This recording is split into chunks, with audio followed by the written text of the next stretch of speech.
Hello YouTube, and welcome back to the Volume Edit Training channel.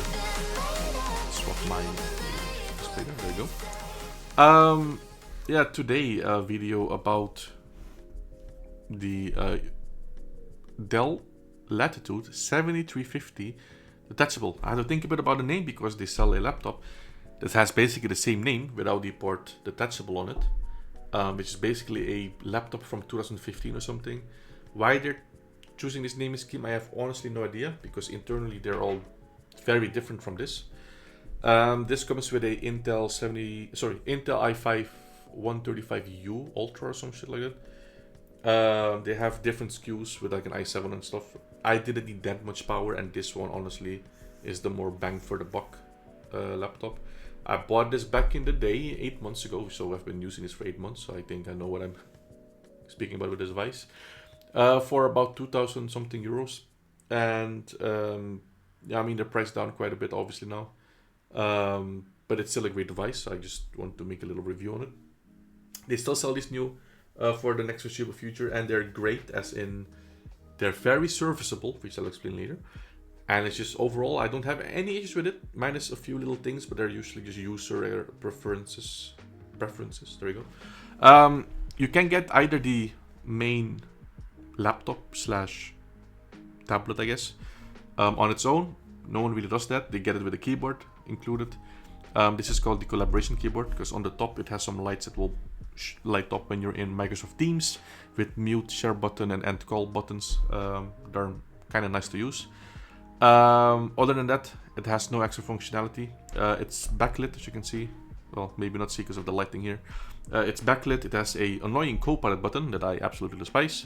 F9 and 11 are not dual function with the Fn key, because I assume F9 and F11 are keys that you use to refresh certain items, like in Word and in Excel. It refreshes the cycle. F11 opens the terminal, I believe, and stuff in different applications. So I assume that's why they disabled the Fn key for those two buttons. Other than that, you know, the general repertoire of dual functions, which is great.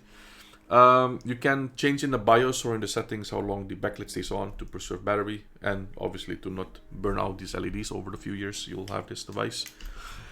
So that's the keyboard. Oh, also has, if you put it down flat, two magnets here to keep it at a incline, which I like or prefer, and a spot for the pen that I do not have or want if you're a graphic designer or you need, you know, to put signatures down, etc. You can have that for about 60 to 80 bucks, I believe, or even cheaper. And third-party stuff also works on this device. It's a 3K display, I believe, or 2.5K. I think it's 3K display. It doesn't really matter for me. At least for me, doesn't really matter. You can Google that. It's a touchscreen. It has HDR, which is great for content like watching Netflix and stuff. Or just to watch, you know, just regular content that from like reading documents and stuff. It's a very responsive screen. It's very, it's very defined. Like it has a nice contrast and sharpness, I guess. Well, obviously for a 3K monitor. It has a webcam and a IR sensor for Windows Hello, with a emitter, of course, for the IR. Two speakers on the side here. There's little indents, which you can see this little gaps here, or speaker whorls, which is great. On top, two microphones, some vents. On the side, there's two more vents. Power button. If you close the laptop, it goes into sleep. I disable that because I hate it. I'd rather click the button to turn off the display, because sometimes I close it up, go to the next room, and I open up and I want to instantly go. And it goes to sleep otherwise, and you have to wait like 5 more seconds. It's a little thing, but for me, I prefer this way. On the side here, there's a Thunderbolt 4 here, a little Kensington lock slot, more venting, up, down, volume button, 3.5mm jack for audio, and, you know, headset and stuff. Over here, more vents, another Thunderbolt 4 USB-C port. If I close it like so, Dell logo, Latitude logo. The amazing hinge that actually in the 8 months has not degraded at all. It's very stiff still, very good still, no considerable wear. IMI number because it has a built-in cellular modem. Also has a, actually on this side, has a SIM card slot if you would like to use the internal cellular modem for, I think you can make calls with it, I'm not sure, but at least for internet. I live in the Netherlands. I have a KPN provider which charges, I think, 5 or 6 euros a month, don't quote me on that, for an extra SIM card, so you don't have to use the hotspot on your phone. On the stickers in the back, there's some general information on the battery capacity and specs and what it can charge it, etc. Supports power delivery, or it comes with a charger. It's a 65 watt charger, I believe, but I don't use it because the brick is a bit heavy and big and I just don't like it. So I use my own GAN charger from Anker. Let's put this in. There we go. So yeah, also the hinge secondary function works as a on-off button. If you open it up, it'll turn on the laptop or get it out of sleep. I don't like that, so I turned it off in the BIOS as well. Yeah, so overall, it's a great little device. It's very responsive. It's very fast. I have it on the dynamic power plan, so if I need it fast, it goes fast. If I need it a bit slower to preserve battery life, it does. It lasts me about 11 to 14 hours intensively, using it by watching videos, reading documents, doing some CAD and stuff in between. So a full workday should be easily doable as long as you charge it every day. Again, it comes with a USB-C 65 watt power brick. Don't like the thing, honestly, so I got the Anker one, which I usually leave at home anyway as well, because on sale I got a little Anker power bank. It's a power delivery compatible 30 watt charger, 20,000 milliamp hours, but for me it's plenty. As you can see, I can charge this thing fully, essentially from zero, just fine. So I can double my usage essentially, so I can have 2 days worth of battery. So I usually just plug it in. I usually have a longer cable in my backpack so it doesn't put this weird strain on it. My coworkers have been hogging me as well because they don't have to find a power outlet or something, so they just charge it through this, and they're also fine.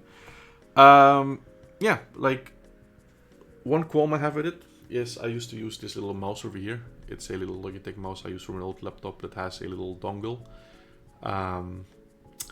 Having 2 USB-Cs makes using this, not a thing, as the dongle doesn't interface with it, other than having an adapter or something like this, like a little, what's it called, hub.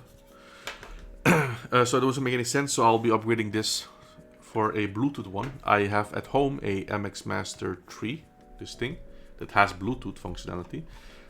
It's a bit big to bring daily to my work and stuff, so I'm just gonna get another Bluetooth mouse that just works with it, and then that is solved.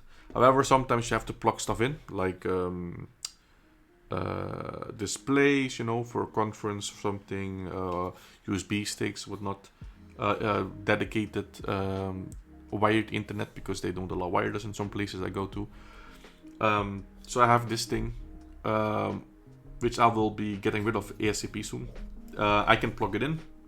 I can even, honestly, if I can do this, I can plug this into here as well to, power the laptop and the other devices on it, and then plug it in here and it'll still charge fine. There we go. So it charges the laptop and the device is connected here, so I don't even have to do that. Let's unplug it for now. If you're getting a dongle, get one that has a USB-C female end on this one, so you can get your own cable and replace it if needed. These cables go bad on the I call this side will bend and break eventually, so just get one that has like a port here so you can exchange the cable. Also try to get a cable that has a 90 degree, so it goes out and down, to remove the strain, because these ports are small. They're pretty durable overall, you know. But yeah, you just want to do everything you can to keep it, you know, like alive for longer. Not that it matters a lot, but this device is very repairable. Just removing, you know, some screws on the bottom, you can open up the device without, you know, voiding your warranty, and you can replace pretty much anything inside. They also sell the parts. I'm not sure if they sell all the parts, like the charging ports, but I think you can source them and, you know, fix them yourself. It's very repairable in that sense, especially just the general stuff that usually goes bad, which is the battery. You can just find them online and replace them yourself. There's great guides online from Dell itself with step-by-step 3D instructions to show you what to remove, what to do, what not to do. There's a driver update. There you go. So yeah, this is my quick sort of review of this Dell Latitude 7350, which has great support. You know, no real bloatware on this. I did install a new Windows 11 install on it. It has enterprise features like waking up on LAN or stuff like that. It has a built-in modem, so if it does get stolen, they can't really do anything because it's IEMI is bound, so you can always see where it is, or shut it down from a distance or lock it off. Yeah, overall, there's nothing I really have that is too annoying where I'm like, don't get this. This is a bit of a fabricy material. You can wipe it off easily with some, you know, a damp cloth or something. If you're a college student, a mechanic, or anything else, if you're a mechanic, your greasy hands will, you know, make this greasy. But overall, if you wear gloves, you're fine.